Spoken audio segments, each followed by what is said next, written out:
Nick Wright, First Things First, joining me now live. Brought to you by Mercedes-Benz, the best or nothing. On Tuesday, I brought out the herd hierarchy. It's considered an industry leader. What I say normally goes. America, GMs, coaches, just acknowledge my number one team is number one. This week I had Tampa Bay, a much better defense than, say, Kansas City.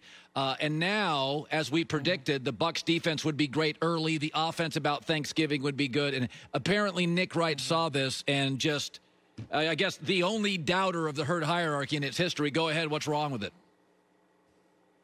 Well, it made me so mad that I have decided that starting tomorrow, I'm going to release my own tiers of the NFL to counter-program this nonsense. So on First Things First, 8 a.m. tomorrow, new segment, the Nick Wright tiers to go up against the herd hierarchy.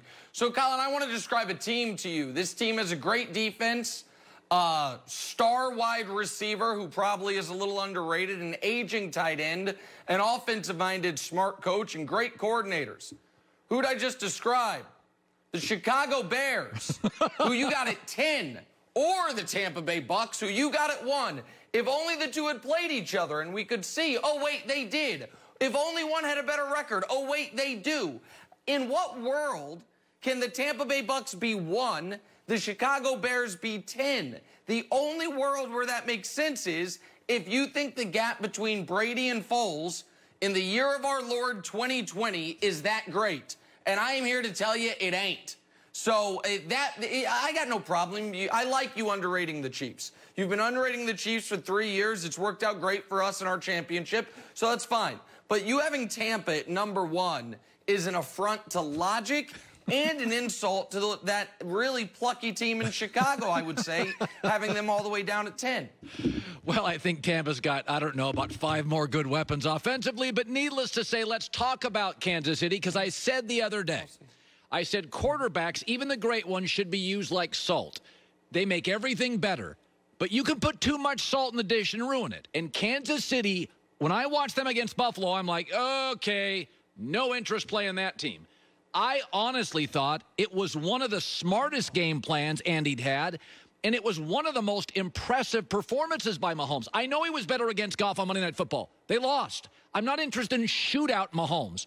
When I watched that, I was like, oh, that would last for 13 years because Mahomes wouldn't have to throw 39 times. You have to admit, sometimes pulling back on the heroics is actually the better Chiefs team. So it's interesting because it's hard to argue with what they did. It was very obvious, Buffalo, you know, it's funny, going into the game, it's like, hey, Josh Allen, possible MVP. And the Chiefs' game plan was, dare you to beat us, Josh. Try not to blind a fan with an errant throw. And he had 65 yards passing through 53 minutes. The Bills were up against a real MVP, and their game plan was, we're going to rush 3, drop 8, and dare you to run. And the Chiefs just said, okay, we'll run every time. We'll take it. We'll take the 8 yards every time. And it feels great and it sounds great. But then all of a sudden, because of that game plan, the Bills were able to stay within reach. And it's a 6-point game with 4 minutes left. And the Chiefs are in a 3rd and 12. And if not for a miraculous Mahomes play, they're punting the ball away down less than a score. So I understand why they did it. But as a Chiefs fan, there was a level of anxiety because, yeah, you've got to run against those looks, but it's so hard to blow a team out that way.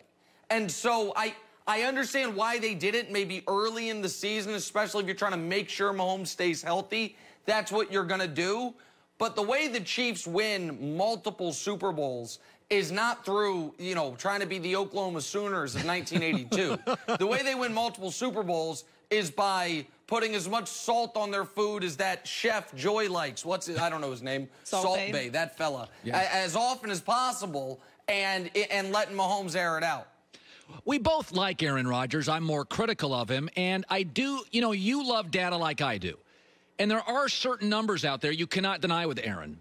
That if he trails at any point in the football game, any point, he has a career losing record. Mahomes has won 65% of his. Which, by the way, I would understand that with Mahomes in 10 years. But when you're young, I can understand if you're not as good coming back from behind. Same with Lamar Jackson, Russell Wilson.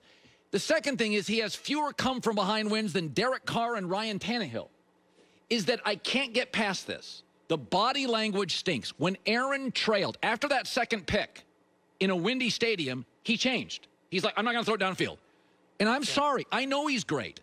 But I'm not saying quitting, but you're more than a thrower of a football at quarterback. You are a leader. Russell Wilson never feels out of a game. Mahomes has trailed 24-0. Nope. Never. Aaron Rodgers, this is now a trend. I'm not just saying this because I don't like the Packers, right? You see this. That's fair. No, that's fair. Listen, I do love Aaron, and I think as we're seeing, let me think about, I'm going to do an odd correlation here. Adam Gase got his job in New York in part because they're like, my God, he made Ryan Tannehill average. And now we're seeing it's like, oh, my God, he made Ryan Tannehill average. Look how good he's been. Like, we didn't know what we were seeing. With seeing McCarthy struggle the way he is immediately in Dallas, I feel like we have to put a little more respect on what Aaron was able to do the decade with McCarthy. I think that's fair. Fair. But I also think what you're saying is totally fair. That there are certain guys that when things are going great, they are as good as can possibly be. And if things go awry, they don't pick themselves up. And I think that is a fair critique. I'm going to add another critique for Aaron. Because listen, Colin, I've never been complain about the celebrations guy. But I watched 20 years ago us have a national meltdown about Randy Moss pretending to moon a crowd.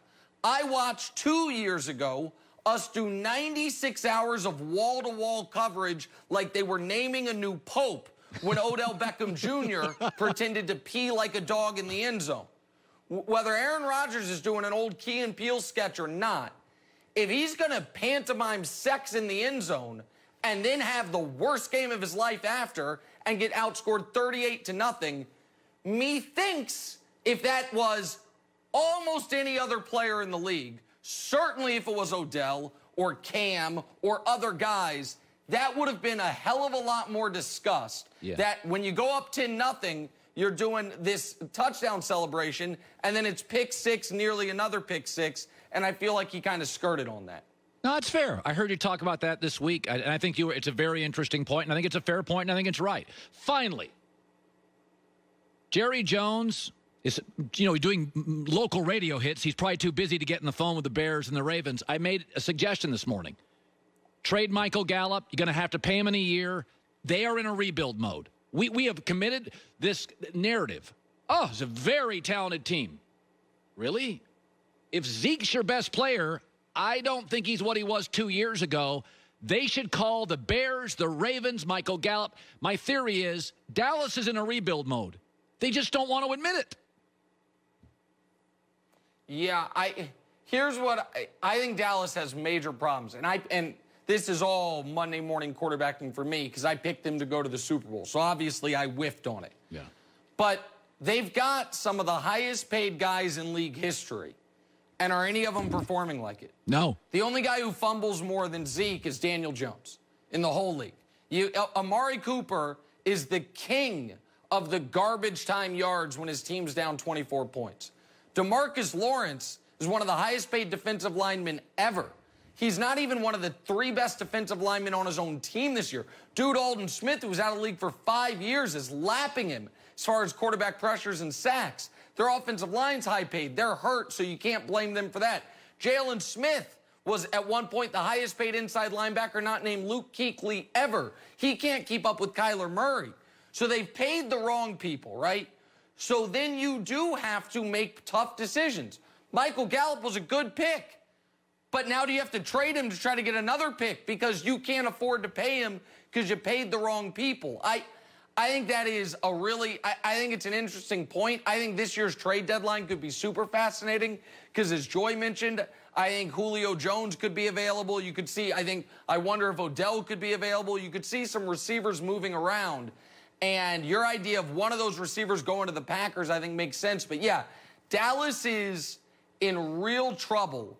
and I don't care that they're leading their division. You get no credit for that in my eyes. That just means you're going to get one extra game to play and get 30 balled by whoever the first wild card team in the NFC is. Nick Wright, first things first. Didn't Nick look great today? Look at him. He looks like he's just running something that's important. Nick always looks great because he has the best stylist in the business. His wife. Of course, yes. Oh, you guys are so kind. And Joy, I was just guessing that you liked Salt Bae. I have no evidence of that. So if I defamed you, then I apologize. I've eaten at his restaurant a long time ago. I've softened on Salt Bae ever since, but his prices are a bit high, amongst other things. But it's still a good reference. All right. Good stuff. Guys. Nick Wright. See you, buddy. Hi, everybody. Thanks for watching. Subscribe here to get the latest from the show. Also, be sure to check out more of the best clips from The Herd or go watch a few segments from other shows on FS1.